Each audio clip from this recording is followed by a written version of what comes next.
सभापती महोदय, अतिशय अतिशय महत्वाचा विषय. फक्त सभागृहाला मी त्याच्यामध्ये एक माहिती आणून देऊ इच्छितो की गल्फमध्ये सभापती महोदय जे आपले संपूर्ण भारतातले आणि महाराष्ट्रातले लाखो तरुण या इकडे विविध कंपन्यांमध्ये काम करीत आहेत, तेथील कंपन्यांमध्ये त्यांचे पासपोर्ट हे स्वतःकडे जमा करून घेतले. सभापती महोदय, सध्याच्या या युद्धाच्या परिस्थितीमध्ये ते जर पासपोर्ट त्या कंपन्यांकडेच अडकले असतील तर त्या मुलांना जर आपल्याला इव्हॅक्युएशन करून काढायचं जरी असेल तरी काढता येणार नाही. तर या संदर्भातलं राज्य शासनाने केंद्र शासनाच्या बरोबरचं ताबडतोबीने जे काही संवाद आहे ते करून त्या मुलांना ती व्यवस्था उपलब्ध करून दिली पाहिजे. पासपोर्ट त्यांच्याकडे आले पाहिजेत, एवढीच फक्त विनंती आहे.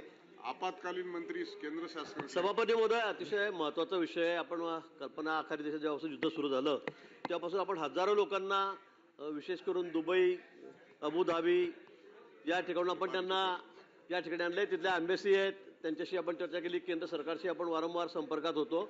आपले एक हेल्पलाईन त्या संदर्भात काढलेली होती. पण कुवेतच्या संदर्भामध्ये मान्य सदस्य जी माहिती देत आहेत की त्याचे पासपोर्टच कंपन्यांनी ठेवून घेतलेले आहे.